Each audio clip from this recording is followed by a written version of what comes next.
Welcome back to VKC pride selfie. Astral projection അല്ലെങ്കിൽ black mass, സാത്താൻ worship, പലതരം സൈറ്റുകൾ നമുക്ക് അവൈലബിൾ ആണ്. ഇപ്പൊ പലരും ഇത് നമ്മൾ തന്നെ സെർച്ച് ചെയ്ത് പോകുമ്പോൾ ഒരു ഇൻട്രസ്റ്റ് വരും, അപ്പൊ അടുത്തടുത്തതിലേക്ക് പോകും. അപ്പൊ കുട്ടികളൊക്കെ കയറി കഴിയുമ്പോൾ ഇതിനെ ഒരുപാട് കുട്ടികൾ അതിന്റെ ഇൻഫ്ലുവൻസിൽ പെടുന്നുണ്ട് എന്നാ പറയുന്നത്. അപ്പൊ നമുക്കിത് എങ്ങനെ തടയാൻ പറ്റും? സാർ പറഞ്ഞതുപോലെ ഒരു ആചാരങ്ങളും ദുരാചാരങ്ങളല്ല. എല്ലാ ആചാരങ്ങൾക്കും ഒരു ലക്ഷ്യമുണ്ട്, ഒരു നല്ല ലക്ഷ്യമാണ് അതിലുള്ളത്. അപ്പോൾ ഇത് ആത്മീയ വ്യവസായീകരിക്കുമ്പോഴാണ് ഇത് ഒരു ദുരാചാരമായിട്ട് മാറുന്നത്. ഈ പറയുന്ന സാത്താൻ സേവ പോലും നല്ല ഒരു കാര്യമാണ്. ഒരാളുടെ ഒരു സൈക്കോളജിക്കൽ പ്രോബ്ലം സോൾവ് ചെയ്യാനായിട്ടൊരു സാത്താൻ സേവ ചെയ്യുകയാണെങ്കിൽ അതൊരു നല്ല കാര്യം തന്നെയാണ്. അത് മാറ്റി കിട്ടാൻ. അതുപോലെ ചരട് കെട്ടുന്ന ഒരു മനസ്സിനൊരു കൺട്രോൾ കിട്ടുകയും ഒരു ബലം കിട്ടുകയും. രണ്ടായിരിക്കാം. But whatever we are doing, ആ ചെയ്യുന്ന ഒരു നല്ല കാര്യത്തിനാണെങ്കിൽ നല്ലത് തന്നെയാണ് അങ്ങനെ ചെയ്യുന്നത്. ഒരു ആചാരങ്ങളും ദുരാചാരങ്ങളല്ല. ഇത് ചാത്തൻ എന്ന് പറയുമ്പോൾ വിഷ്ണുമായ എന്ന് പറഞ്ഞൊരു സങ്കല്പമാണ്. ഏബ്രഹാമിക് റിലീജിയൻസിന് എതിരായിട്ടുള്ളതാണ്. ആന്റൺ ലാവോയുടെ സിദ്ധാന്തത്തെ അടിസ്ഥാനമാക്കി അദ്ദേഹം കൊണ്ടുവന്ന സാറ്റാനിക് കൾട്ടും സാറ്റാനിക് ബൈബിളും അതിന്റെ ആചാരങ്ങൾ. ചാത്തൻ സേവ അതിന്റെ കേരളത്തിലുള്ള ഒരു മാറിയ ഒരു സാധനമാണ്. ഇന്ത്യൻ ബൈബിളാണ്. പറഞ്ഞു വന്ന വെബ്സൈറ്റിന്റെ കാര്യം. വെബ്സൈറ്റ് എന്ന് പറയുന്നത് ഒരു വ്യവസായമാണ്. പക്ഷെ ജനങ്ങൾക്ക് ഈ വെബ്സൈറ്റ് വഴി ഇങ്ങനെയുള്ള ആചാരങ്ങളെപ്പറ്റി ജനങ്ങൾക്കൊരു അവബോധം ഉണ്ടാവുന്നുണ്ട്. പക്ഷെ ഈ വെബ്സൈറ്റ് വഴി ജനങ്ങളെ തെറ്റിദ്ധരിക്കുന്ന രീതിയിലോട്ട് മൂവ് ചെയ്യുമ്പോഴാണ് അത് നാട്ടിലൊരു ദുരാചാരങ്ങൾ വർദ്ധിക്കാനുള്ള ചാൻസ് കൂടുന്നത്. ഇതിപ്പോ അവരുടെ ഇതിൽ നമ്മൾ വായിക്കുമ്പോഴും അല്ലെങ്കിൽ കിട്ടുന്ന ഇൻഫർമേഷൻ വെച്ച് തലയോട്ടിക്കകത്ത് ബ്ലഡും മാംസവും നിറച്ച് എന്തൊക്കെയാണോ സാധാരണ നോർമൽ പള്ളികളിലും ഇത് ചെയ്യണം, അതിന് എഗൻസ്റ്റ് ആയിട്ടുള്ള ഇതാണ് ചെയ്യുന്നത്. അതുകൊണ്ട് എന്ത് ഗുണം ഉണ്ടാക്കാൻ പറ്റും? വെബ്സൈറ്റ് തന്നെ ടെക്നോ പാർക്കിൽ ഒരു ലീല ഇൻഫോ പാർക്ക് എന്നൊരു ബിൽഡിംഗ് ഉണ്ട്. അതിൽ ഡബിൾ ഉണ്ടെന്ന് പറഞ്ഞുകൊണ്ട് വെബ്സൈറ്റിൽ യൂട്യൂബിലൊക്കെ നോക്കിയാൽ കാണാം. അതിലെന്ത് റിയാലിറ്റി. അതിൻ്റെ തൊട്ടപ്പുറത്തൊരു കുളം ഉണ്ടായിരുന്നു എന്ന് പറയുന്നു. കുളത്തിലൊരു ഒരു നമ്പൂതിരി സ്ത്രീ മരിക്കുകയും അത് ഡബിളായി മാറുകയാണെന്നൊക്കെയാണ് എൻ്റെ കഥ. അപ്പോൾ അതും ഞാൻ പറഞ്ഞു വരുന്നത്, ഈ ലിഫ്റ്റിൽ വെച്ചിട്ടൊരു പെൺകുട്ടി ഈ ഒരു ഡബിളിനെ കാണുകയും ബോധം കെടുകയൊക്കെ ചെയ്യുന്നു പറയുന്നുണ്ട്. വിശ്വസിക്കുന്നുണ്ടോ അത്? ഇല്ല, അതൊക്കെ ഒരു ഉണ്ടാക്കിയ ഒരു കാര്യങ്ങളായിരിക്കാം. അപ്പം ഈ വെബ്സൈറ്റ് എന്ന് പറയുന്നത് നമുക്ക് പോസിറ്റീവായിട്ട് എടുക്കുകയാണെങ്കിൽ ഇതിൽ ജനങ്ങൾക്ക് പല കാര്യങ്ങളും ഇതിനെപ്പറ്റിയുള്ള വിവരങ്ങൾ, ഇൻഫർമേഷൻ കിട്ടും. അതിനാണ് ഇൻഫർമേഷൻ ടെക്നോളജി ഡെവലപ്പ് ചെയ്തിരിക്കുന്നത്. അപ്പം ഈ ഇൻഫർമേഷൻ ടെക്നോളജി വെച്ചിട്ട് ഒരു ദുരാചാരങ്ങളിൽ ഒരു ബാഡ് നെഗറ്റീവ് ആസ്പെക്റ്റിലോട്ട് മൂവ് ചെയ്യുമ്പോഴാണ് നമുക്ക് ഈ കാണുന്ന കൂട്ടങ്ങൾ ഉണ്ടാകുന്നത്. അലക്സാണ്ടർ സാറിനോട്, ഇപ്പം അന്യ സംസ്ഥാനങ്ങളിലേക്ക് പഠിക്കാൻ പോകുന്ന കുട്ടികൾ ഇതുപോലെയുള്ള പുതിയ കാര്യങ്ങൾ കാണുമ്പോൾ അതിലേക്ക് ആകർഷിക്കപ്പെടുക, പിന്നെ അത് സെക്സ് റാക്കറ്റിൽ പെടുക, ഡ്രഗ് മാഫിയയുടെ ഇതിൽ പെടുക, അങ്ങനെയൊക്കെ പോകുന്നുണ്ട് ഈ സംഭവം. അതിനെക്കുറിച്ച് ആന്റി ക്രൈസ്റ്റിന്റെ ഇതിൽ പോയിട്ടൊക്കെ അങ്ങനെ കേൾക്കുന്നുണ്ട്. ഇപ്പൊ തിരുവനന്തപുരത്ത് മാത്രം സാത്താൻ വർഷിപ്പുള്ള 6 പള്ളികളെന്ന വാക്ക് ഉപയോഗിക്കാനൊക്കത്തിൽ 6 ആരാധനാലയങ്ങളുണ്ട്. അവിടെ ചെന്നാൽ പരിപൂർണ്ണ നഗ്നരായിട്ട് ആരാധനയിൽ പങ്കെടുക്കാൻ പറ്റൂ, സ്ത്രീയും പുരുഷരും. ഡെഡ് ബോഡി കൊണ്ടുവന്ന് അതിൻ്റെ മുകളിലാണ് പൂജ ചെയ്യുന്നത്. അവിടെ പോകുന്ന ആളുകളുടെ ലിസ്റ്റ് പോലീസ് എടുത്തു. വളരെ അഭ്യസ്തവിദ്യരും ഹൈലി എഡ്യൂക്കേറ്റഡ് ആയ ആളുകൾ ഒരുപാട് പേര് അവിടെ പോകും. നമ്മൾ കാണുന്ന നോർമൽ പള്ളി തന്നെയാണോ? പള്ളിയൊന്നുമില്ല, അതിന് സിമ്പിളൊന്നുമില്ല, രഹസ്യമായി നടത്തുന്നതാണ്. കാര്യം ഗവൺമെന്റിന് സാങ്ഷൻ ഇല്ലാത്ത ആരാധനാലയമാണ്. പക്ഷെ ഇത്ര അഭ്യസ്തവിദ്യരായ ആളുകൾ ഇങ്ങനെ ഒരു ആരാധനാലയത്തിൽ എങ്ങനെ പോകുന്നു? അതൊരു സജഷൻ്റെ ഒരു സംഭവമാണ്. ആ സജഷനിൽ പെട്ടിട്ട് ഒരുപാട് ക്രൈം റിപ്പോർട്ട് ചെയ്യുന്നുണ്ട്. ആ ക്രൈമിൻ്റെ ഭാഗമായി പോലീസ് ഒരുപാട് പേരെ അറസ്റ്റ് ചെയ്യുന്നുണ്ട്, കുറച്ച് പേര് ജയിലിൽ വരുന്നുണ്ട്. അങ്ങനെ ഒരു പറ്റം സംഭവങ്ങൾ നടക്കുകയാണ്. പക്ഷേ നമ്മുടെ സമൂഹത്തിൽ ഉണ്ടായിരുന്ന സാധാരണ ആചാരങ്ങളുണ്ട്. അതിൽ ഒരുപാട് ആചാരങ്ങൾ നിർത്തലാക്കപ്പെട്ടു. ഇപ്പം മലബാറിലൊരു റോയൽ ഫാമിലി തന്നെ കല്യാണം കഴിച്ചു കഴിഞ്ഞാൽ ആദ്യത്തെ രാത്രിയിൽ ഈ കന്യക അല്ലാതാക്കുന്നത് അവിടുത്തെ ഒരു പൂജാരിയാണ്. ഇത് ഒരുപാട് ആളുകൾ രേഖപ്പെടുത്തിയിട്ടുള്ള സംഭവമാണ്. അല്ലെങ്കിൽ ഋതുമതി ആയിക്കഴിഞ്ഞാൽ ഋതുമതിയായ രക്തം അരിപ്പൊടിയിൽ മിക്സ് ചെയ്തിട്ട് 10 പുരുഷന്മാരെ കൊണ്ട് തീറ്റിച്ചാൽ നല്ല കുട്ടികളുണ്ടാവും. നൂറ്റാണ്ടുകളായി നമ്മൾ തിന്നിരുന്നു. ഇങ്ങനെയൊക്കെയുള്ള ഒരുപാട് ആചാരങ്ങൾ സ്റ്റോപ്പ് ചെയ്തു. മഹാനായ ശ്രീനാരായണ ഗുരുദേവനും ചട്ടമ്പി സ്വാമികളും എല്ലാം കൂടി കുറേയേറെ ആചാരം സ്റ്റോപ്പ് ചെയ്തു. പക്ഷെ ഇപ്പോഴും കണ്ടിന്യൂ ചെയ്യുന്ന ചില ആചാരങ്ങളുണ്ട്. ആ ആചാരത്തിന്റെ ഭാഗമായി വരുന്നത് എത്രമാത്രം നമുക്ക് എത്ര പെട്ടെന്ന് നിർത്താൻ പറ്റും എന്നുള്ളതാണ്. അല്ല, ഇത് അനോതറൈസ്ഡ് ആണെന്ന് സാർ പറഞ്ഞല്ലോ. അപ്പൊ എന്തായാലും നിയമവിരുദ്ധമാണ്. അപ്പൊ പിന്നെ നമുക്ക് അതിനെതിരെ ആക്ഷൻ എടുക്കാൻ പറ്റില്ലേ? ആക്ഷൻ എടുക്കണമെങ്കിൽ സുവമോട്ടോ ആക്ഷൻ എടുക്കണമെങ്കിൽ ഒരു എക്സ്പ്ലിസിറ്റ് ലോ ബ്രേക്ക് ചെയ്യണം. ഇത് എക്സ്പ്ലിസിറ്റ് ലോ ബ്രേക്ക് ചെയ്യുന്നില്ല. അപ്പോൾ ഒരു കംപ്ലൈൻറ്റ് ഉണ്ടെങ്കിലേ പറ്റുള്ളൂ. പക്ഷേ ഇതിനെതിരെ കംപ്ലൈൻറ്റ് ചെയ്യാൻ ആൾക്ക് ധൈര്യമില്ല. കംപ്ലൈൻറ്റ് ചെയ്താൽ ഈ ഡെവിളിൽ നമുക്കെതിരെ വരുമെന്ന് ഭയപ്പെട്ടിട്ട് പലരും കംപ്ലൈൻറ്റ് ചെയ്യില്ല. എങ്കിലും പോലീസ് ഇടപെട്ടിട്ട് 2 സ്റ്റോപ്പ് ചെയ്യിച്ചു. പക്ഷേ ഇറ്റ് ഈസ് കണ്ടിന്യൂയിങ്. ഈ സാത്താനിക് വർഷിപ്പ് കണ്ടിന്യൂ ചെയ്യുന്നുണ്ട്. ചാത്തൻ സേവ നിർത്താൻ പറ്റുമോ? കേരളത്തിൽ എത്രയോ സ്ഥലങ്ങളിൽ ചാത്തൻ സേവയുണ്ട്. ആ ചാത്തൻ സേവയുടെ പേരിൽ ലക്ഷക്കണക്കിന് രൂപ, കോടിക്കണക്കിന് രൂപ അല്ലേ മറിയുന്നത്. അവിടെ സംഭാവന ഒന്നും മറിയുന്നത് തന്നെ കോടിക്കണക്കിന് രൂപയാണ്. അപ്പോൾ അവിടെ ചെന്ന് നമ്മൾ കാണുമ്പോഴാണ് അവിടുത്തെ ആരാധനയുടെ ഭാവങ്ങൾ പല പല രീതിയിലുള്ള ഭാവങ്ങളാണ്. അപ്പോൾ അതൊരു ആചാരത്തിന്റെ ഭാഗമാണ്. ജോർജ് മാത്യു സാർ, ഇപ്പൊ ഇങ്ങനെ കേൾക്കുമ്പോൾ അങ്ങനത്തെ ഒരു ഡെവിൾ അല്ലെങ്കിൽ അങ്ങനെ ഒരു നെഗറ്റീവ് എനർജി എക്സിസ്റ്റ് ചെയ്യുന്നുണ്ടോ? ഈ ക്രിസ്തു മതത്തില് എല്ലാവരും വിചാരിക്കുന്നത് ഈ നമ്മൾക്ക് എന്തെങ്കിലും ഒരു തെറ്റ് ചെയ്യാനായിട്ടുള്ള ഒരു പ്രവണത വരികയാണെങ്കിൽ അത് സാത്താൻ ഉണ്ടാക്കുന്നതാണെന്ന്. അപ്പോൾ നമ്മൾ അവിഹിതമായിട്ടുള്ള എന്തെങ്കിലും ഒരു കാര്യം ചെയ്തു പോയി, അല്ലെങ്കിൽ ഒരു ചിന്ത മനസ്സിൽ വന്നുപോയി, അപ്പോൾ വിചാരിക്കും ഞാൻ ദൈവത്തെ ഉപേക്ഷിച്ച് കഴിഞ്ഞു, ഇപ്പോൾ സാത്താൻ്റെ പിടിയിലാണ്, ഇനിയിപ്പോൾ എനിക്ക് എന്തെങ്കിലും കിട്ടണമെന്നുണ്ടെങ്കിൽ സാത്താൻ്റെ കൂടെ ചേർന്നാലേ രക്ഷയുള്ളൂ. അപ്പോൾ പിന്നെ ആത്യന്തികമായിട്ട് ഞാൻ നരകത്തിൽ പോകുമായിരിക്കും, പൊയ്ക്കോട്ടെ, പിന്നെ തൽക്കാലമെങ്കിലും സൂഹിക്കാം എന്നും പറഞ്ഞാണ് ഈ ആളുകളെ ഇതിലേക്ക് ആകർഷിക്കപ്പെടുന്നത്. പിന്നെ ഈ സാധാരണ മനുഷ്യർക്ക് ഒരുപാട് ഇൻഹിബിഷൻ ഉണ്ട്, അതുകൊണ്ടുള്ള കുറ്റബോധവും പ്രയാസങ്ങളും ഒക്കെ ഉണ്ട്. അപ്പോൾ ഈ സാത്താൻ വർഷിപ്പുകാരുടെ കൂടെ ചേർന്ന് കഴിഞ്ഞാൽ പിന്നെ കുറ്റബോധത്തിൻ്റെ ഒന്നും ആവശ്യമില്ല. ഇപ്പോൾ ഒരു അച്ഛനാണെന്ന് വിചാരിക്കാം, അച്ഛന് ഈ സെക്സ് പാപമാണെന്ന് വിചാരിക്കുന്നുണ്ട്.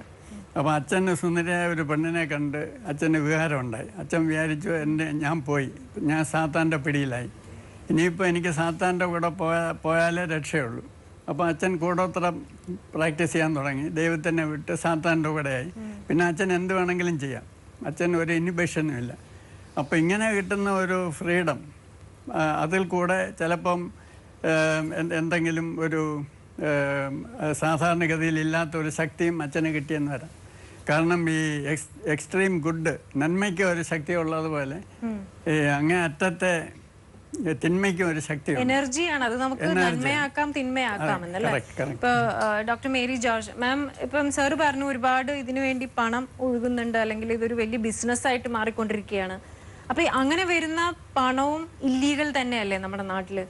ഇല്ലീഗൽ അല്ലേ എന്ന് അന്വേഷിക്കുന്നതിന് മുൻപ് തന്നെ നമ്മൾ ആലോചിക്കേണ്ടത് ദുർബല മനസ്സുകളെ സ്വാധീനിക്കുക.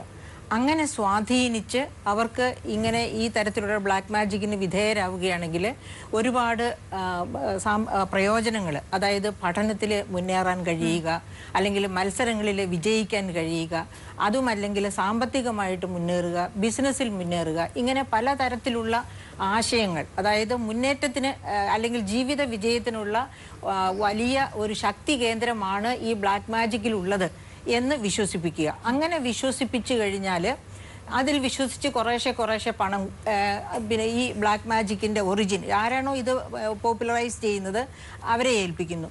അങ്ങനെ സാവകാശം, സത്യം പറഞ്ഞാൽ ഇപ്പോൾ ഏറ്റവും, അതായത് ലോകത്ത് ഇന്ന് എല്ലാ രാജ്യങ്ങളിലും ഏറ്റവും അധികം വിറ്റഴിക്കപ്പെടുന്ന വസ്തുവാണ് ദൈവം. ദൈവത്തിൻ്റെ പേരിലാണ് മതങ്ങൾ പരസ്പരം തല്ലുന്നു, പിരിയുന്നു. അതിനേക്കാളൊക്കെ ശക്തമായ രീതിയിലാണ് ദൈവത്തെ ഇങ്ങനെ ബ്ലാക്ക് മാജിക്കിലൂടെയും അല്ലാതെയും ദൈവത്തിന് വേണ്ടി ദൈവത്തിൻ്റെ പേരിൽ, നമുക്കറിയാം ഇപ്പോൾ സ്പിരിറ്റ് ഇൻ ജീസസ് എന്ന് പറഞ്ഞിട്ട് മൂന്നാറിൽ സംഭവിച്ചത്, യേശുക്രിസ്തുവുമായിട്ട് ഒരു ബന്ധവും ഇല്ലാത്ത കള്ളന്മാരാണ് അത് ചെയ്തത് എന്ന് പറഞ്ഞതുപോലെ ഈശ്വരനെ വിൽക്കുക പല രൂപത്തിലും ഭാവത്തിലും, അങ്ങനെ വിറ്റ് പണക്കാരാവുക, അങ്ങനെ കോടീശ്വരന്മാരാകുന്ന ഒരുപാട് പേരുണ്ട്. ആ കഥകൾ അറിഞ്ഞുകൊണ്ട് തന്നെ ഈ ആൾക്കാരെ മെസ്മറൈസ് ചെയ്ത്, അതായത് ദുർബല മനസ്സുകളെ, ശക്തമായ മനസ്സുള്ളവരെ ആർക്കും ഒരിക്കലും ഇങ്ങനെ മെസ്മറൈസ് ചെയ്തെടുക്കാൻ ഒക്കില്ല. അങ്ങനെ ദുർബല മനസ്സുകളെ ആകർഷിക്കുകയും അവരെ ഈ വലയത്തിലാക്കുകയും ചെയ്യുന്നു. വലയത്തിലാക്കി കഴിഞ്ഞാലുള്ള പ്രത്യേകത എന്താണെന്ന് വെച്ചാൽ, ഈ വലയം വിച്ഛേദിച്ചു പോയാൽ നിങ്ങൾക്ക് വലിയ അപകടമുണ്ടാകുമെന്ന് അവരെ ധരിപ്പിക്കുന്നു. ബ്ലാക്ക് മെയിലിംഗ് ആണ് അവരെ. അപ്പൊ എനിക്ക് തന്നെ അറിയാം, ഒരു പ്രൊഫസർ, എൻ്റെ കൂടെ വർക്ക് ചെയ്തിരുന്ന ഒരു പ്രൊഫസറുടെ കാര്യമാണ് ഈ പറയുന്നത്. അദ്ദേഹം IAS-ന്റെ റിട്ടേൺ എക്സാമിനേഷനും കഴിഞ്ഞ് ഇന്റർവ്യൂവിന് വരെ പോയ ആളായിരുന്നു. പക്ഷെ പിൽക്കാലത്ത് ഇന്റർവ്യൂവിൽ ജയിച്ചില്ല. അങ്ങനെ അദ്ദേഹത്തിന് IAS നഷ്ടപ്പെട്ടു, ഡിസ്പിരിറ്റഡ് ആയി. അദ്ദേഹം ഈ തിരുവനന്തപുരത്ത് തന്നെയുള്ള ഒരു ആശ്രമത്തിലെ അന്തേവാസിയല്ല, സ്ഥിരം സന്ദർശകനായി.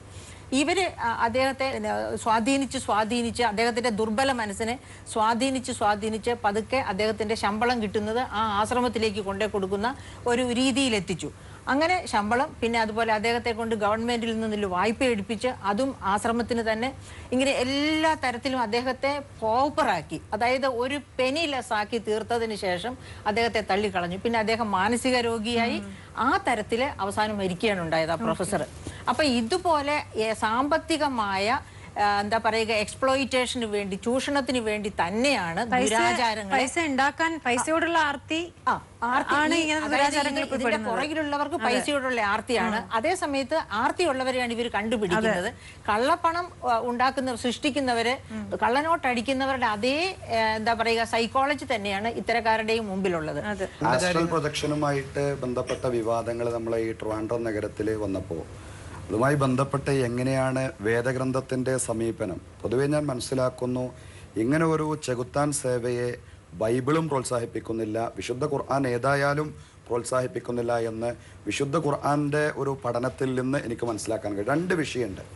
ഒന്ന്, ആത്മാവിനോട് ഇങ്ങനെ മനുഷ്യന് ബന്ധപ്പെടാൻ കഴിയുമോ എന്നുള്ള ഒരു ചോദ്യമുണ്ട്. അതിൽ ആത്മാവിനെ തന്നെ, വിശുദ്ധ ഖുർആൻ പറയുന്ന ആത്മാവിനെ തന്നെ നിങ്ങൾക്ക് ഐഡൻറ്റിഫൈ ചെയ്യാൻ കഴിയില്ല എന്ന പ്രവാചകനോടൊരു ചോദ്യം ചോദിക്കുന്നുണ്ട്. അതായത് ഈ പ്രവാചകൻ്റെ എതിരാളികളായ ആളുകൾ പ്രവാചകന് ഉത്തരം മുട്ടിക്കാൻ വേണ്ടി ആത്മാവിനെ കുറിച്ച് ചോദിക്കുന്നു. ആത്മാവിനെ ഒന്ന് ഡിഫൈൻ ചെയ്ത് തരുമോ എന്ന് ചോദിക്കുന്നുണ്ട്.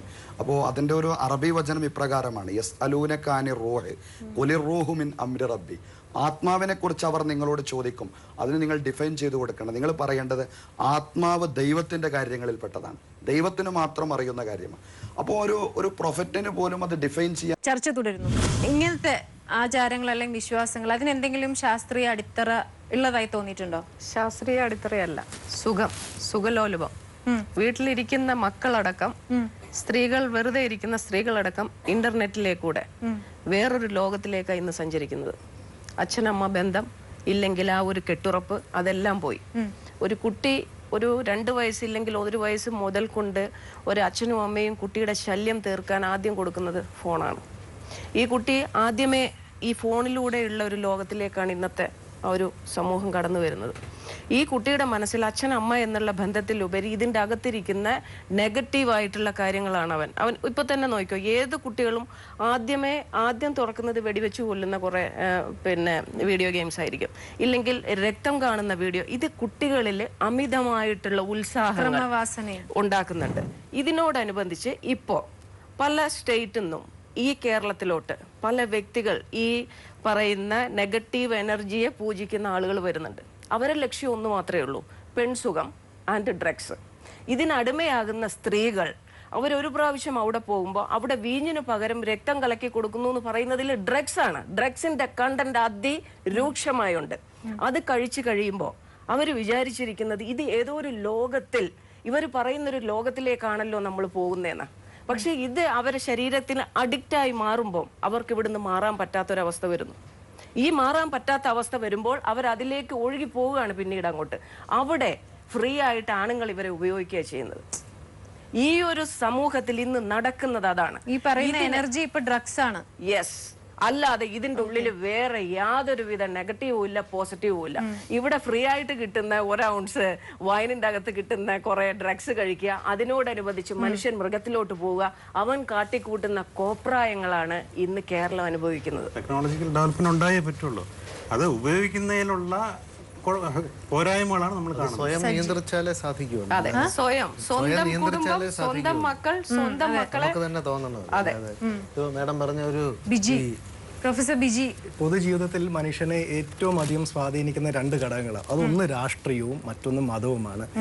ഈ രാഷ്ട്രീയത്തിനും ജാതി മതബോധത്തിനും അതിനുശേഷം മാത്രമേ നമ്മളുടെ ഈ പൊതുമാധ്യമങ്ങളായാലും എൻ്റർടൈൻമെൻ്റ് ആയാലും സ്പോർട്സ് ആയാലും ശാസ്ത്രബോധത്തിനായാലും യുക്തിചിന്തയ്ക്കും ഒക്കെ തന്നെ സ്ഥാനമുള്ളൂ. അപ്പോൾ ഈ രാഷ്ട്രീയത്തിന് ചില തകർച്ചകളും പരാജയങ്ങളും ഒക്കെ തന്നെ സംഭവിച്ചിട്ടുണ്ട്. അപ്പോൾ അതെല്ലാം തന്നെ ഈ മതത്തിന്, ജാതി മത ബോധത്തിനും ദുരാചാരങ്ങൾക്കും എല്ലാം വളരാൻ പാകത്തിലുള്ള ഒരു മണ്ണ് നമ്മുടെ നാട്ടിൽ രൂപപ്പെട്ടിട്ടുണ്ട്. പ്രത്യേകിച്ച് ഈ വെള്ളിമൂങ്ങകളും പെട്ടിപിടുത്തക്കാരെല്ലാം രാഷ്ട്രീയത്തിന്റെ പുറംപോക്കിൽ കൂടെ അധികാരത്തിലേക്ക് വരുന്ന ഒരു സാഹചര്യം. അതോടുകൂടി അത് മാത്രമല്ല, പണം കൊടുത്ത് പണം വാരുന്ന ഒരു പ്രക്രിയയായിട്ട് രാഷ്ട്രീയം മാറുന്നുണ്ട്. അപ്പോൾ രാഷ്ട്രീയത്തിലുണ്ടാകുന്ന ജീർണത, യുക്തിചിന്ത, ശാസ്ത്രബോധത്തിൽ ഒക്കെ ഒരു ശോഷണം സംഭവിക്കുന്നു ഒന്നത്. അപ്പോൾ ഈ ഒരു സ്പേസ് ഫില്ല് ചെയ്യുന്നത് ആരാണ്? ഇതുപോലുള്ള അന്ധവിശ്വാസം, അനാചാരം, ദുരാചാരം ഒക്കെ ജനങ്ങളുടെ ഉപബോധ മനസ്സിൽ കൂടെ ആളുകളുടെ മനസ്സിലേക്ക് കയറുന്നു. ഇത് ഇന്ന് നമ്മുടെ രാജ്യത്തിൻ്റെ ഒരു പൊതുമണ്ഡലം ഒന്ന് പരിശോധിച്ച് നോക്കി. ഇന്ത്യയുടെ തന്നെ പൊതുമണ്ഡലത്തിൽ ഇതുപോലുള്ള ആൾ ദൈവങ്ങൾക്കും അന്ധവിശ്വാസങ്ങൾക്കുമുള്ള സ്ഥാനം വളരെ വലുതാണ്. ഒരു കാര്യം കൂടെ, ഈ റിലീജിയസ് മതമൗലികവാദികളും ഫാസിസ്റ്റുകളും അതോടൊപ്പം തന്നെ നമ്മളുടെ ഈ പണ ലാഭ താല്പര്യങ്ങളുള്ള കോർപ്പറേറ്റ് ആളുകളോട് ഒന്നിച്ചു കൂടുമ്പോൾ വലിയ പ്രഹരശേഷിയുള്ള ആറ്റം ബോംബുകളായിട്ട് ഇവരെല്ലാം പരിണമിക്കുകയാണ്. അപ്പം ഇതാണ് നമ്മുടെ ഒരു രാജ്യത്തിൻ്റെ ഒരു മാക്രോ സിറ്റുവേഷൻ, ഒരു മാക്രോ പൊളിറ്റിക്കൽ സിറ്റുവേഷൻ. ഇതിൻ്റെ ഒരു സൂക്ഷ്മ തലം മാത്രമാണ് ഇപ്പോൾ ഈ പറയുന്ന കേഡൽ ജിൻസൺ എന്ന് പറയുന്ന കഥാപാത്രം എന്ന് പറയുന്നത്. അപ്പൊ നമ്മുടെ രാജ്യത്തിന്റെ രാഷ്ട്രീയത്തിന്റെ ഒരു അപചയം, ഒരു ശൂന്യത, ഇത് മതബോധം അല്ലാതെ അത് റീപ്ലേസ് ചെയ്യപ്പെടുന്നുണ്ട് എന്നുള്ളത്. നമുക്ക് ഡോക്ടർ മോഹൻ റോയിനോട് ചോദിക്കാം. ഇപ്പം കേഡലിന്റെ വിഷയത്തിൽ തന്നെ കേഡൽ ഇത്രയും ബ്രൂട്ടലായിട്ട് അച്ഛൻ, അമ്മ, സഹോദരി, ബന്ധു എല്ലാവരെയും കൊന്നുകളയുകയാണ്. ഇത് ഏതെങ്കിലും ആചാരത്തിന്റെ ഭാഗമായിട്ടാണോ അതോ അവന്റെ മാനസിക അവസ്ഥയുടെ പ്രശ്നമാണോ? എന്തായിരുന്നു അത്? നോക്കൂ, ഇതിൽ ഇത്രയും ബ്രൂട്ടലായിട്ട് ഒരാൾക്ക് എങ്ങനെ കൊല്ലാൻ സാധിക്കുമെന്നുള്ളതാണ് നമ്മുടെ ചോദ്യം. ഇപ്പോൾ ഇവിടെ ഇരിക്കുന്ന ഇത്രയും പേരിരിപ്പുണ്ട്. ഇവരോട് ആരോടെങ്കിലും ഒരാളിനെ ഒന്ന് ഇടിക്കാൻ പറഞ്ഞാൽ എല്ലാവർക്കും ഇടിക്കാൻ പറ്റണമെന്നില്ല. ഒരു വ്യക്തിയുടെ തല പിടിച്ച് ഒരു റെയിൽവേ പ്ലാറ്റ്ഫോമിലേക്ക് ശക്തിയായി 5-6 പ്രാവശ്യം ഇടിക്കാൻ പറഞ്ഞാൽ നിങ്ങൾക്ക് ആർക്കും സാധിക്കുന്നില്ല. അത് പറയുമ്പോൾ തന്നെ അവരിൽ പലരുടെയും മുഖഭാവത്തിൻ്റെ ഒരു വ്യത്യാസം ഞാൻ കാണുന്നുണ്ട്. എന്തുകൊണ്ടാണെന്ന് വെച്ചാൽ ഇവരുടെ തലച്ചോറിൽ മിറർ ന്യൂറോൺ എന്ന് പറയുന്ന ഒരു നാഡീകോശ വ്യൂഹമാണ്, ദർപ്പണ നാഡീവ്യൂഹം എന്ന് പറയും. അതായത് മറ്റൊരു വ്യക്തിക്ക് സന്തോഷമുണ്ടാകുമ്പോൾ, മറ്റൊരു വ്യക്തിക്ക് ദുഃഖമുണ്ടാകുമ്പോൾ എൻ്റെ തലച്ചോറിൻ്റെ ഉള്ളിൽ എനിക്ക് അത് തന്നെ അനുഭവിക്കാൻ സാധിക്കും. ഈ മിറർ ന്യൂറോൺ എന്ന് പറയുന്ന ഈ സാധനം ഇല്ലെങ്കിൽ, ദർപ്പണ നാഡീവ്യൂഹം എൻ്റെ തലച്ചോറിൽ ഇല്ലെങ്കിൽ, മറ്റൊരാളുടെ നിലവിളി, അദ്ദേഹത്തിൻ്റെ ജീവന് വേണ്ടിയുള്ള പിടച്ചിൽ എനിക്ക് മനസ്സിലാക്കാൻ സാധിക്കുന്നില്ല. അത്തരത്തിലുള്ളവരാണ് കൊടും കുറ്റവാളികളായി. മിറർ ന്യൂറോൺ, ദർപ്പണ നാഡീവ്യൂഹം എന്ന് പറയും. അത്തരത്തിലുള്ള ദർപ്പണ നാഡീവ്യൂഹം ഇല്ലാത്തവർ, അവർ മാനസിക രോഗികളിൽ ഉണ്ടാവാം, സാമൂഹ്യ വിരുദ്ധ വ്യക്തിത്വ വൈകല്യമുള്ളവരുണ്ടാവാം. ലഹരി ഉപയോഗിക്കുമ്പോൾ നമ്മുടെ മിറർ ന്യൂറോൺ സിസ്റ്റം ഒക്കെ ഒന്ന് ഷട്ട് ഓഫ് ആവുന്ന അവസ്ഥ എപ്പോഴും ഉണ്ടാകുന്നത്. അതുകൊണ്ടാണ് ഈ ലഹരി ഉപയോഗിക്കുന്ന വ്യക്തിത്വ വൈകല്യമുള്ള മാനസിക രോഗമുള്ളവർ ഈ 3 കോമ്പിനേഷനും കൂടെ കൂടി കലരുമ്പോൾ ഏറ്റവും വലിയ കൊടും കുറ്റവാളികളായി മാറുന്നത്. അത്തരത്തിലുള്ളവരാണ് നമ്മുടെ നാട്ടിൽ ധാരാളമുള്ളത്. അവരാണ് ഇത്തരം കൊടും ക്രൂരന്മാരായ കുറ്റവാളികളായി പോകുന്നത്.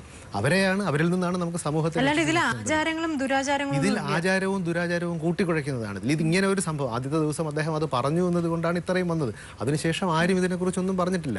ചർച്ച പുരോഗമിക്കുകയാണ്. അതിഥികളിൽ നിന്ന് ഇനിയും ഒരുപാട് കാര്യങ്ങൾ ചോദിച്ചറിയാനുണ്ട്. ഇപ്പൊ ഡ്രഗ്സിന്റെ ഉപയോഗമാണ്, അല്ലാണ്ട് ആചാരങ്ങളും അനാചാരങ്ങളും ദുരാചാരങ്ങളും ഒന്നും അല്ല. ഡ്രഗ്സ് ആണ് ഇതിന്റെ, അല്ലെങ്കിൽ ഡ്രഗ് മാഫിയയുടെ പിടിമുറുക്കലിലാണ് ഇത് എന്നാണ് പറഞ്ഞു വരുന്നത്. അപ്പം അതിൽ ഒന്നും നമുക്ക് നിയമപരമായിട്ടൊന്നും ചെയ്യാൻ പറ്റില്ലേ? അതായത് ദുരാചാരം എന്ന് പറയുന്ന സംഭവത്തിന് ഉദാഹരണത്തിന് ഇന്ത്യയിലെ എല്ലാ ഡാമിന്റെ അടിയിൽ ഒരു പെൺകുട്ടിയെ കൊന്ന് കുഴിച്ചിട്ടിട്ടുണ്ട്. ഹിരാക്കുഡ് ഡാമിൻ്റെ അടിയിൽ ഇതുപോലൊരു പെൺകുട്ടിയെ കൊല്ലാൻ വേണ്ടി കരുതി കൊണ്ടുവന്നു. പണ്ഡിറ്റ് ജവഹർലാൽ നെഹ്റുവാണ് ഉദ്ഘാടനം ചെയ്യാൻ വരേണ്ടിയിരുന്നത്. അദ്ദേഹം ബിജു പട്നായിക് ഗുജറാത്ത് മുഖ്യമന്ത്രി വിളിച്ചു പറഞ്ഞാൽ പെൺകുട്ടിയെ രക്ഷപ്പെടുത്തണമെന്ന് പറഞ്ഞു. രക്ഷപ്പെടുത്തിയ ശേഷം ആ പെൺകുട്ടിയെ കൊണ്ടാണ് ഹിരാക്കുഡ് ഡാം പണ്ഡിറ്റ് ജവഹർലാൽ നെഹ്റു ഉദ്ഘാടനം ചെയ്തത്. അതൊരു ദുരാചാരമാണ്. ഒരു പെൺകുട്ടിയെ കൊന്നിട്ടാലേ ഈ പാലത്തിന് ബലം കൂടൂ എന്നൊരു വിശ്വാസം. അപ്പോൾ കേരളത്തിലെ പല കേസുകളിലും എന്താണെന്ന് വെച്ചാൽ ഈ ചാവിള്ള, ഈ അബോർട്ടഡ് ഫീറ്റസിനെ ഉപയോഗിച്ചാൽ മാത്രമേ മന്ത്രവാദം ശരിയാവുള്ളൂ. അപ്പോൾ എല്ലാ ആശുപത്രിയിലും ഈവൻ ഡോക്ടേഴ്സിൻ്റെ സഹായത്തോടുകൂടി അബോർട്ടഡ് ഫീറ്റസിനെ ഈ മന്ത്രവാദികൾ കൊടുത്തിട്ട് അത് വെച്ചിട്ടാണ് മന്ത്രവാദം പലതും നടക്കുന്നത്. പിന്നെ ഈ മന്ത്രവാദം നടക്കുന്ന സമയത്ത് ഒരു പെൺകുട്ടി നഗ്നയായി നിൽക്കണം, എങ്കിലേ ഈ മന്ത്രവാദം ശരിയാവുള്ളൂ. അപ്പോൾ ഇതിൻ്റെ ഭാഗമായിട്ട് ഈ പെൺകുട്ടിയെ നിർത്താൻ വേണ്ടി നേരത്തെ മാഡം പറഞ്ഞതുപോലെ ഭസ്മം കൊടുക്കും കുടിക്കാനായിട്ട്. ആ ഭസ്മം എന്ന് പറയുന്നത് ഡ്രഗ്സാണ്. ആ ഡ്രഗ്സ് കുടിച്ചു കഴിയുമ്പോൾ ഈ പെൺകുട്ടി ഒരു മയക്കത്തിലാവും. ആ മയക്കത്തിൽ പെൺകുട്ടിയെ നഗ്നയാക്കിക്കൊണ്ടാണ് ഈ മന്ത്രവാദം ചെയ്യുന്നത്. പിന്നെ പല മന്ത്രവാദത്തിനും ചെയ്യുന്നത് പൂച്ചയുടെ തല വെട്ടി അതിനകത്ത് മന്ത്രവാദം ചെയ്യും. അത് പട്ടിയുടെ തലവെട്ടാമായിരുന്നു ആചാരമെങ്കിൽ നമ്മുടെ പേപ്പട്ടിയുടെ ശല്യം വെച്ചിട്ട് കുറഞ്ഞു കിട്ടിയനായിരുന്നു. പക്ഷെ ഗ്രഹപ്പഴയ്ക്ക് പൂച്ചയുടെ തലവെട്ടാനാണ് ഈ ആചാരത്തിൽ പറയുന്നത്. അങ്ങനെ മൃഗങ്ങളെ കൊന്നിട്ട് തല വെട്ടി മന്ത്രവാദം ചെയ്തിട്ട് വേറൊരാളെ പുരടുത്തി കൊണ്ടിടും. അപ്പോൾ അവിടെ എഫക്റ്റ് ഉണ്ടാവുന്നു എന്നുള്ളതാണ്. അതുപോലെ ചെമ്പുപട്ടയം അത് മന്ത്രം ജപിച്ച് കൊണ്ട് കൊടുത്ത് ഇടും എന്ന് പറയുന്നത്. അപ്പോൾ ചില വിസിബിൾ എഫക്റ്റ് സാധാരണ ഇതിലുണ്ടാവും. അതൊരു എഫക്റ്റ് ആണെന്ന് ചിന്തിക്കുക എന്നുള്ളതാണ്. ഇപ്പോൾ യേശുക്രിസ്തുവിൻ്റെ അടുത്ത് ഭ്രാന്ത് ആളുകളെ കൊണ്ടുവന്നു. പിശാച് ബാധിതർ എന്നാണ്. മെന്റൽ ഡിസീസ് എന്നൊരു സാധനം യഹൂദന്മാർക്ക് അറിഞ്ഞുകൂടായിരുന്നു. സോ അദ്ദേഹത്തോട്ട് പിശാച് ബാധിതനാണ്. അപ്പോൾ യേശുക്രിസ്തു എന്ത് ചെയ്ത് ആ ശരീരത്തിൽ നിന്ന് പിശാച് പോയി എന്ന ആളിനെ കൺവിൻസ് ചെയ്യിക്കണം. അതിന് യേശുക്രിസ്തു ഒരു കൂട്ടം പന്നിയെ അങ്ങ് കടലിലോട്ട് ഓടിച്ചു വിട്ടു. എന്നിട്ട് പറഞ്ഞു ഈ ആത്മാക്കളെല്ലാം കൂടെ ആ പന്നിയുടെ ശരീരത്തിൽ കയറി പന്നി കടലിൽ ചാടി ചത്തു. അപ്പോൾ കണ്ടുവന്നവരെല്ലാം വിശ്വസിച്ചു, ഓ ശരി, ആ ആളുകളുടെ ശരീരത്തിൽ നിന്ന് പിശാച് ഒഴിഞ്ഞുപോയി. ഈ ഒരു വിസിബിൾ എഫക്റ്റ് കാണിക്കാൻ വേണ്ടി യേശുക്രിസ്തു ഒരു പ്ലോയ് ഉപയോഗിച്ചതാണ്, ഒരു പ്ലേസബോ പരിപാടി ചെയ്തതാണ്. അതിനുശേഷം എല്ലാവരും പന്നി ഓടിക്കാൻ തുടങ്ങിയ അല്ല എന്ന് പറഞ്ഞതുപോലെ ഒരു വിസിബിൾ എഫക്റ്റ് കാണിക്കണമെങ്കിലേ ജനം വിശ്വസിക്കൂ. അപ്പൊ ചെന്ന് മണ്ണിനകത്തുനിന്ന് ഒരു ചെമ്പ് തകടെടുത്ത് കാണിച്ചു, ആ ഇത് കാരണമാണ് നിങ്ങൾക്ക് എല്ലാം കുഴപ്പമുണ്ടായത്, അല്ലെങ്കിൽ ഞാനിപ്പോ ഇത് പരിഹരിച്ചു തരാം, പൂച്ചയുടെ തല കൊണ്ടുവരാൻ പറയും. പൂച്ചയുടെ തല കൊണ്ടുവന്നിട്ട് മന്ത്രമെല്ലാം ജപിച്ച് അതുകൊണ്ട് അങ്ങോട്ട് ഇന്ന മന്ത്രം ചൊല്ലി അങ്ങ് എറിയണം. അവ എറിഞ്ഞു കഴിയുമ്പോൾ ഈ മനുഷ്യൻ സൈക്കോളജിക്കലി കൺവിൻസ്ഡ് ആകുകയാണ് എന്റെ പ്രശ്നം തീർന്നു. മനസ്സിനെ കൺട്രോൾ ചെയ്യണം. അപ്പൊ he gets cured because of his psychological feeling. ആ ഈവിൾ എഫക്ട് പോയി, ഈ കൗണ്ടർ ഈവിൾ വന്നു എന്നുള്ളതാണ്. ഇതിനുപയോഗിക്കുന്ന ഭസ്മങ്ങളിൽ പലതും മതം അംഗീകരിച്ചതല്ല. അത് ഡ്രഗ്സ് കലർത്തി പൊടി ഉണ്ടാക്കി ആ പൊടിയാണ് ഈ പാവം പെൺകുട്ടികളെ കഴിപ്പിച്ചിട്ട് മന്ത്രവാദത്തിന് ഉപയോഗിക്കുന്നത്. അവിടെയാണ് ക്രൈം വരുന്നത്. ഇപ്പൊ കേരളത്തില് ഒരു 10ഓളം പേരും പ്രതിവർഷം മരിക്കുന്നുണ്ട് ഇങ്ങനെയുള്ള മന്ത്രവാദ പരിപാടികൾക്കായിട്ട്. പെൺകുട്ടികളെ ഉപയോഗിച്ച് പല സ്ത്രീകളും ക്രൂരമായ മർദ്ദനമേറ്റ് മരിച്ച കേസുകളുണ്ട്. പോലീസ് ശക്തമായിട്ട് കേസെടുത്തിട്ടുള്ളത്. സെൻട്രൽ ജയിലിൽ ചെന്ന് കഴിഞ്ഞാൽ ഒരു 10-20 എണ്ണം കിടപ്പുണ്ട് ഇങ്ങനെയുള്ള ദുർമന്ത്രവാദം ചെയ്തിട്ട് കേസിൽപ്പെട്ട് ജയിൽ ശിക്ഷ വാങ്ങിച്ച് കിടക്കുന്നവർ ഒരുപാട് പേരുണ്ട്. അപ്പൊ ഈ ആചാരങ്ങൾ ദുരാചാരങ്ങളായി മാറി ജനദ്രോഹവും കൊലപാതകത്തിൽ നിന്ന് എത്തുന്ന രീതിയിൽ പോകുന്നു. അത് തടയാനാണ് നമ്മുടെ ശ്രമം. അത് തടയുക എന്നുള്ളതാണ് നമ്മുടെ കഴിവെന്ന് പറയുന്നത്. ഇവരുടെ തന്നെ ഇങ്ങനെ ഈ വെള്ളം ഊതി കൊടുക്കുക, ഉറുക്ക് കെട്ടി കൊടുക്കുക, ഊത്, അങ്ങനെ എന്തൊക്കെ കുറെ ചടങ്ങുകളില്ലേ? നമ്മൾ നേരത്തെ ചർച്ചയിൽ പറഞ്ഞത് നിങ്ങൾ ശരിക്കും ഫോളോ ചെയ്യണില്ല. അല്ല, നമ്മൾ ശരിക്കും ഫോളോ ചെയ്യുന്നത് എന്ന് പറഞ്ഞാല് ഇതൊന്നും സത്യത്തിൽ ഒരു റിലീജിയന്റെ ബേസിൽ നിന്നുകൊണ്ട് ചെയ്യുന്ന കാര്യങ്ങളല്ല.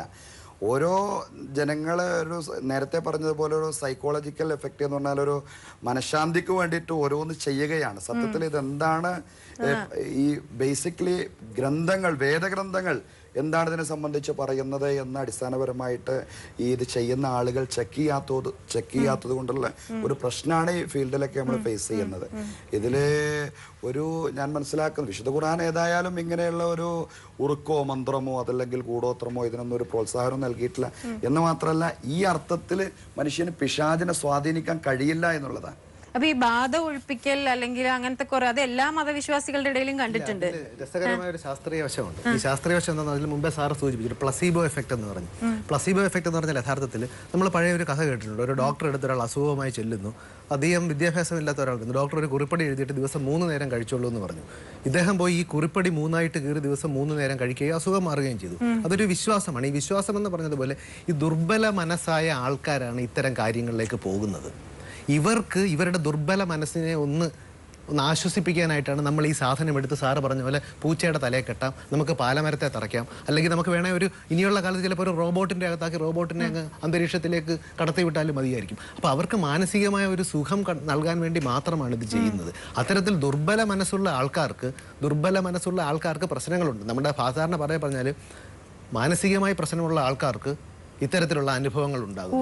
അത് മാറ്റാനുള്ള മാനസികപരമായ ഒരു ചികിത്സ മാത്രമാണ് ഈ ചെയ്യുന്നത്. ഭാഗമായിട്ട് വിശ്വസിപ്പിക്കാൻ വേണ്ടി ഒരു പലരും ചെയ്യും. അതായത് ഇപ്പം തേങ്ങ കൊണ്ടുവന്ന ശേഷം അതിനകത്ത് ബോസ്ഫറസിന്റെ പൊടിയിടും, എന്നിട്ട് വെള്ളം ഒഴിക്കുക എന്നുള്ള ഭാവത്തിൽ സൾഫ്യൂരിക് ആസിഡ് ഒഴിച്ചു കൊടുക്കും. അപ്പൊ സംഗതി ഞാൻ കത്തും. കാണുന്നവർ വിചാരിക്കും ഓഹോ ഈ മന്ത്രവാദി ഭയങ്കരനാണ്, കണ്ടില്ലേ തീ ഉത്ഭവിച്ചു. ശാസ്ത്രീയതയുടെ അടിസ്ഥാനം യഥാർത്ഥത്തിൽ പലപ്പോഴും ശാസ്ത്ര തത്വങ്ങളാണ്. ചുട്ട കോഴിയെ പറപ്പിക്കുക എന്നൊക്കെ പറയും. ദൈവം ശരീരത്തിൽ കയറാന്ന് പറഞ്ഞ ഒരു പ്രതിഭാസം അതിൽ വിശ്വസിക്കുന്നുണ്ടോ? കുഞ്ഞുനാളിലെ വീടുകളിലെ പണ്ടുള്ള മുത്തശ്ശിമാര് കുട്ടികൾക്ക് ചോറ് കൂട്ടുമ്പോ ഇല്ലെങ്കിൽ കുഞ്ഞുങ്ങളെ അവിടെ ആ മൂലയിലോട്ട് പോകരുത്, അവിടെ പ്രേതമുണ്ട്. ഈ ഈ കുഞ്ഞുങ്ങൾ പിറന്നു വീഴുന്ന കുട്ടികൾക്ക് പ്രേതമോ പിശാചോ ദൈവമോ അച്ഛനോ അമ്മയോ ഇതൊന്നും അവർക്കറിയില്ല. ഇവരെ കുഞ്ഞിലെ പറഞ്ഞ് ഒരു തലമുറ പഠിപ്പിക്കുകയാണ് ആ മൂലയിലോട്ട് പോകരുത്, അവിടെ പ്രേതത്തിലേക്ക് പോകരുത്, അവിടെ കോക്കാച്ചിയുണ്ട്, ഇല്ലെങ്കിൽ ഇവിടെ ഈ ഞണ്ടുണ്ട്, ഇല്ലെങ്കിൽ ഇവിടെ തെയ്യം കുട്ടിച്ചാത്തം വരുന്നുണ്ട്. ഇങ്ങനെ പറഞ്ഞ് പേടിപ്പിക്കുന്ന ആ കുട്ടിയുടെ ഉപബോധ മനസ്സിൽ എപ്പോഴും ഒരു ഭയം കിടക്കുകയാണ്. ഈ ഭയം പിന്നീട് കുട്ടി ഒന്ന് നടന്നു പോകുമ്പോൾ പിന്നാമ്പുറത്തേക്കൂടെ ഒരു നിഴല് ഇല്ലെങ്കിൽ ഒരു വാഴയില അനങ്ങിയാൽ ആ കുട്ടി ഭയപ്പെടുന്നു. ഈ പറഞ്ഞിരിക്കുന്ന ഏതെങ്കിലും വസ്തുവാണോ എൻ്റെ പിന്നാലെ വന്നത്? കുട്ടി ആ ഞെട്ടുന്ന സമയത്ത് അവൻ്റെ ഉപബോധ മനസ്സിലാണ് ഈ ഭയം കയറുന്നത്. പിന്നീട് അവന് വിറവലായി, പനിയായി. ഉടനെ ഇതിനെ ദൂരീകരിക്കാൻ അന്നത്തെ എന്താ പറയാ പൊടിക്കൈ വിദ്യകളാണ്. ഭസ്മം ഒന്നെറിയ, ഒരു ചരടൊക്കെ മന്ത്രിച്ച്, അപ്പൊ കുട്ടി അതില് എൻ്റെ മേത്ത് ഭസ്മം എറിഞ്ഞു, ഭസ്മം എറിഞ്ഞു കഴിയുമ്പോഴത്തേക്കും സാത്താൻ പോകും. ഇങ്ങനെ അവന്റെ മനസ്സിനെയാണ് അവൻ ബലപ്പെടുത്തി കൊണ്ടുവരുന്നത്. പക്ഷേ എവിടെയാണ് നമുക്ക് തെറ്റുന്നതെന്ന് പറഞ്ഞു കഴിഞ്ഞാൽ ഫോറിൻ രാജ്യത്തൊക്കെ കുട്ടികളെ ഫ്രീഡത്തിലോട്ട് വളർത്തുകയാണ്. അവർക്ക് യാതൊരുവിധ അടിമത്വവും ഇല്ലെങ്കിൽ അവിടെ പൂക്കാച്ചിയുണ്ട്, ഇവിടെ കാക്കാച്ചിയുണ്ട്, കൂക്കാച്ചിയുണ്ട്, ഇതൊന്നുമല്ല. നിങ്ങൾ വളരൂ. അവരെ ഒരു പരിധി കഴിഞ്ഞു കഴിഞ്ഞാൽ സ്വന്തം ബെഡിൽ കൂടെ അവർ കിടത്തില്ല, സ്വന്തം മുറിയിൽ പോലും കിടത്തില്ല. കുഞ്ഞുനാളിലെ അവരെ അകറ്റി അവരെ ശക്തരായ മക്കളാക്കി വളർത്തുക ചെയ്യുന്നത്. ഇവിടെ അങ്ങനെയല്ല. എൻ്റെ വാവ, എൻ്റെ കുഞ്ഞായി വാവ, എൻ്റെ 10 വയസ്സായാലും 15 വയസ്സായാലും അവന് ഊട്ടിക്കൊടുക്കുന്നു. ഒറ്റ കാര്യം അവനോട് പറയുന്നുള്ളൂ, നീ അവനേക്കാൾ ജയിക്കണം.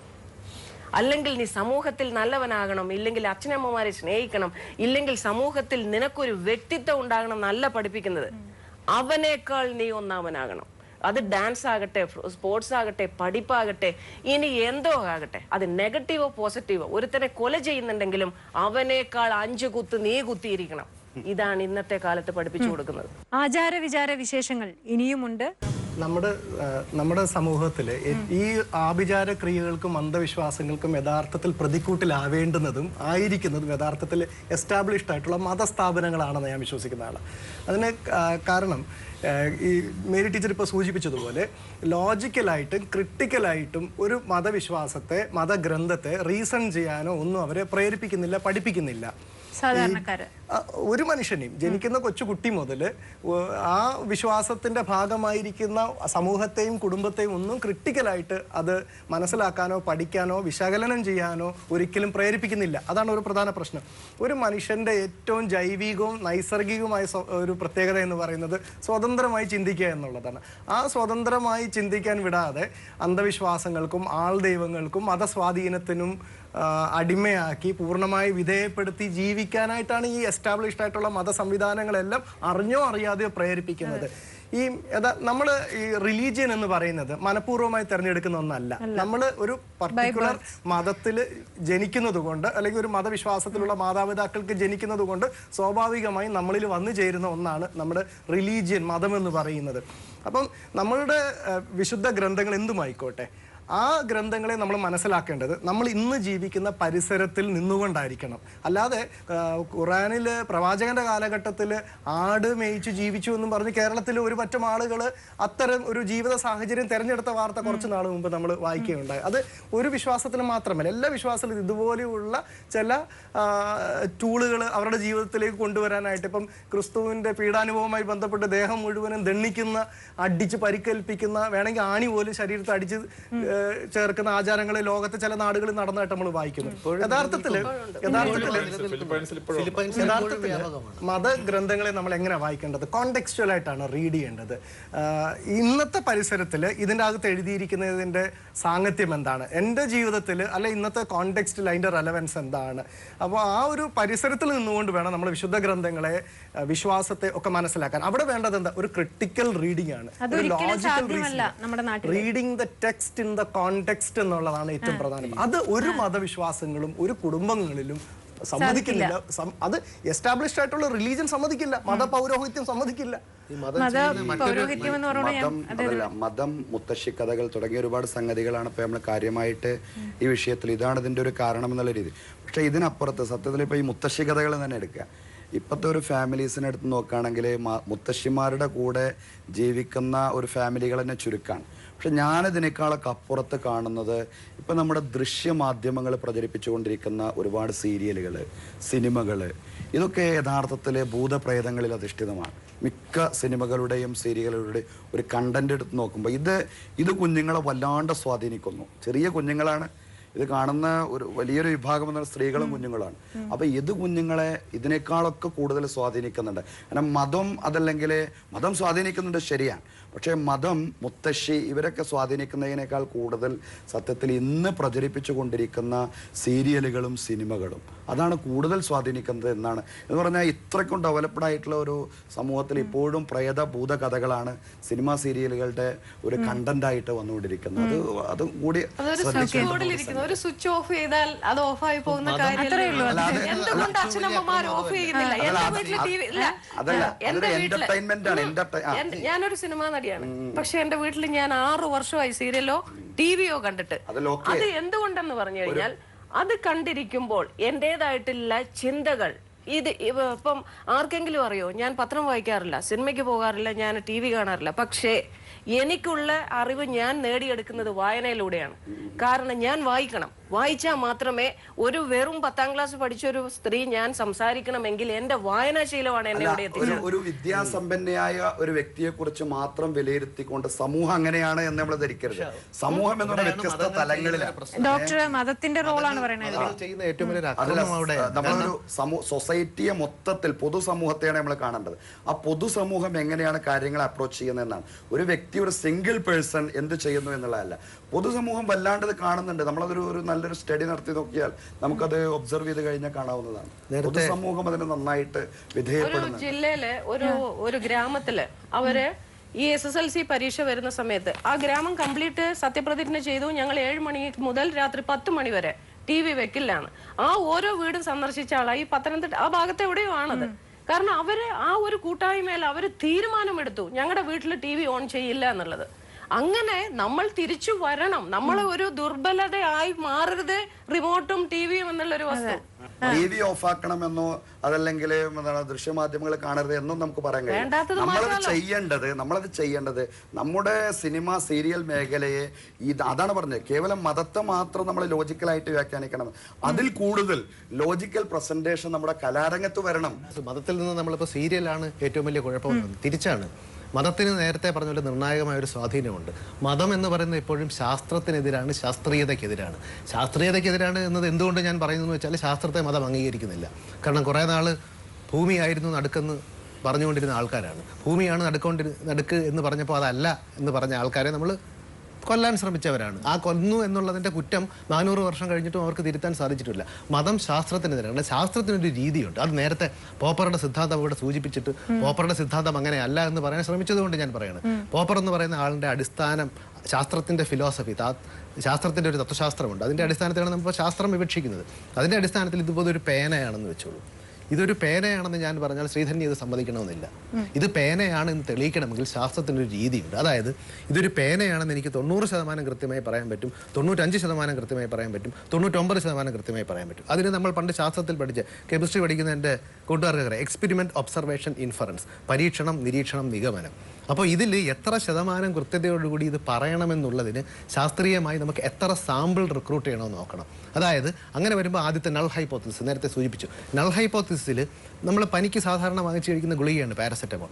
പനിക്ക് പാരസെറ്റമോൾ ഫലപ്രദമാണെന്ന് പറയണമെങ്കിൽ നമ്മൾ ആദ്യം പറയുന്ന സിദ്ധാന്തം പനിക്ക് പാരസെറ്റമോൾ ഫലപ്രദമല്ല എന്ന് നമ്മൾ പറയും. എന്നിട്ട് 100 ഡിഗ്രി പനിയുള്ള എത്ര പേർക്ക് പാരസെറ്റമോൾ ഗുളിക കൊടുത്താൽ 2 മണിക്കൂറിനുള്ളിൽ 2 ഡിഗ്രി കുറയുമെന്ന് കണ്ടുപിടിക്കാൻ ആവശ്യമായ നമ്പർ നമ്മൾ റിക്രൂട്ട് ചെയ്യും. ആ നമ്പർ റിക്രൂട്ട് ചെയ്ത് അവരുടെ പുറത്ത് പരീക്ഷണവും നിരീക്ഷണവും നടത്തും. അങ്ങനെ നടത്തിയ പരീക്ഷണ നിരീക്ഷണങ്ങളുടെ ആകത്തുകയാണ് ശാസ്ത്രം. അതിന്റെ അനാലിസിസും മെറ്റാ അനാലിസിസും മെറ്റാ അനാലിസിസും പറഞ്ഞിട്ട് അപ്പൊ ഞാൻ പറയാൻ വന്നത് ഇപ്പൊ ഇദ്ദേഹം മതത്തിന്റെ കാര്യം പറഞ്ഞു. ഈ നൾ ഹൈപ്പോത്തിസിസ് മതത്തിലേക്ക് എത്തിച്ചു കഴിഞ്ഞാൽ ഒരു കാര്യം കൂടെ ഉണ്ട്, ഞാനൊന്ന് പറയട്ടെ. മതത്തിലേക്ക് ഇത് എത്തിച്ചു കഴിഞ്ഞാൽ നൾ ഹൈപ്പോത്തിസിൽ ആദ്യം നമ്മൾ പറയേണ്ടത് ദൈവമില്ല എന്നാണ്. എന്നിട്ട് ദൈവമുണ്ട് എന്ന് തെളിയിക്കാനുള്ള പരീക്ഷണ നിരീക്ഷണങ്ങൾക്കുള്ള ആൾക്കാരെ റിക്രൂട്ട് ചെയ്ത് അത് കൊണ്ടുവന്നാൽ മാത്രമേ പോപ്പറുടെ ഇപ്പോൾ വിശ്വസിക്കുന്ന ശാസ്ത്രത്തിന്റെ അടിസ്ഥാനത്തിൽ ദൈവമുണ്ടെന്ന് തെളിയിക്കാൻ പറ്റൂ. അത്തരത്തിലുള്ള സിദ്ധാന്തത്തിന് അപ്പുറമാണെങ്കിൽ അത് ശാസ്ത്രം അംഗീകരിക്കുന്നില്ല. ഇപ്പോഴത്തെ ശാസ്ത്രം ഇതാണ്. ഇത് കുറച്ച് കഴിയുമ്പോൾ ഇത് മാറുമായിരിക്കും. കാരണം ഇത് മതമല്ല. മതം മാത്രമേ എപ്പോഴും തങ്ങൾ പറയുന്നത് ശരിയാണെന്ന് ശാഠ്യം പിടിക്കുകയുള്ളൂ. ശാസ്ത്രം അങ്ങനെയല്ല. നാളെ ദൈവമുണ്ട് എന്ന് ശാസ്ത്രത്തിന്റെ മാർഗത്തിലൂടെ തെളിയിച്ചാൽ ഞങ്ങൾ സ്വീകരിക്കാൻ തയ്യാറാണ്. പക്ഷെ അതുവരെ മതവും ശാസ്ത്രവുമായി തന്നെ നിലനിൽക്കും. ആചാര വിചാരങ്ങൾ എന്ന വിഷയത്തെ ആസ്പദമാക്കിയുള്ള ചർച്ച ഇന്നിവിടെ അവസാനിക്കുന്നില്ല. നാളെ വീണ്ടും കാണാം. ശുഭരാത്രി.